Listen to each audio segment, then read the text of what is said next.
Talking to some of the Republican legislators, they're already hearing from some of their Democratic colleagues their plans to go on another spending spree. That's what got us in trouble last time. We're not going to let that happen. The Lieutenant Governor and I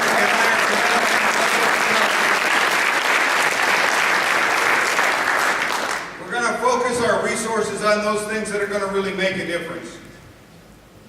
Yes, we want to invest in education in a strategic way that's going to help us improve educational achievement for all of our kids and provide encouragement to talented young people that we want to go into teaching. But we also have got to be able to get rid of the ones that are failing our kids. Yeah. And we have got to be able to focus on those things that are going to give us the best services in the most economical way. I'm proud to say we have 750 fewer state employees than the day I took office.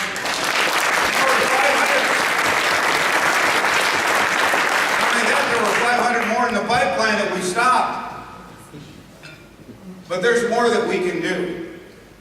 And that's why it's such an honor and such a privilege to have the honor of serving you again as governor.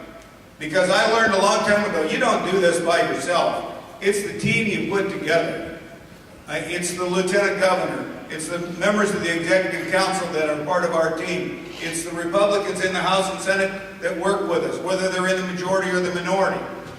And you know, we're going to have a 2-year budget that's going to spend less than we take in, and we're going to reform the tax structure so that we can reduce both income and property tax to make Iowa more competitive. And we're going to be able to do that. And it's probably going to be a battle because, you know, if we'd had a majority in the Senate, I'm sure it would have been a lot easier to get those things done. But I've worked with, you know, this is only my 18th year as governor. I'm just getting started.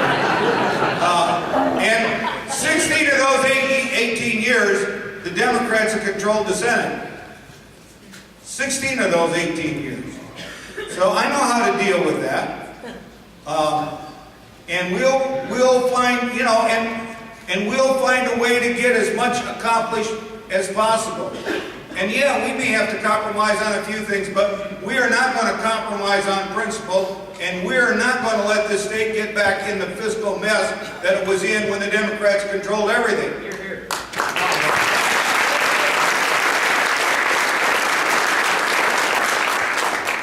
Anyway, I better quit before I get too wound up.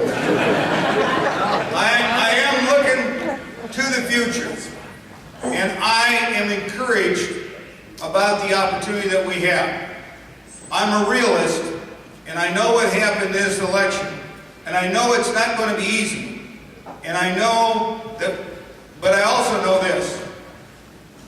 We have the talent, and I think we have the energy and the enthusiasm to do what needs to be done. And this is a great state with a lot of wonderful people. And I'm absolutely convinced that we have the right formula to revitalize the state's education system, to grow the great jobs we need, and to put Iowa on a path of growth and prosperity. We've already made significant progress. Yes, we're 4th lowest in unemployment. The state that's got the lowest unemployment is North Dakota. They have both agriculture and oil.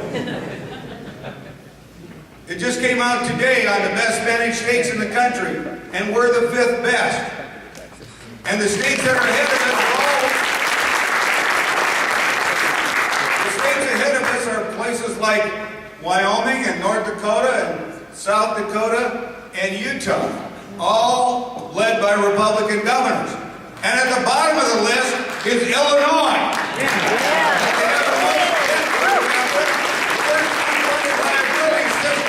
And they raised both their corporate and individual income taxes last year. And what did they get for it? They spent the money, and they're $4 billion behind in paying their bills. You want to run the country like Illinois, or the way we do things in Iowa?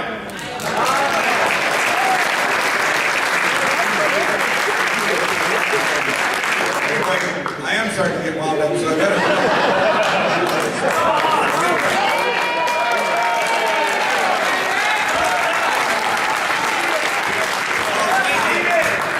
Well, first and foremost, it is wonderful to see this kind of turnout in Polk County in this short period after the election. You've already heard we have a very important special election we need to win to keep 24 seats in the Senate. We got a great young candidate who has had a wonderful record on the City Council of West Des Moines, and they've held the line on taxes, and he has the right kind of philosophy that will work well with us and continue the tradition of great Republican representation from that district as you had with Pat Ward as your senator. So we need to do all we can and win that, and that will be a precursor, hopefully, of what we can do in 2014. But with that, I just want to say, again, thank you. You know, I've run, I guess, 5 times for governor, and we've carried Polk County the last 3 times. So I want to say thank you to Polk County. I told Greg Gansky when he was thinking about running for Congress, I said, if you can get 48% of the vote in Polk County, you can get elected to Congress. He did it, and he served this district, and you know, that's exactly what Tom Latham accomplished in this election. But we don't want to settle for 48. We want to get 22 votes more than the opponent in Polk County, or whatever it takes to win. Anyway, thank you all. God bless you for your support, and we're looking forward to building a stronger and more diversified party and winning Polk County and Iowa in 2014. Thank you.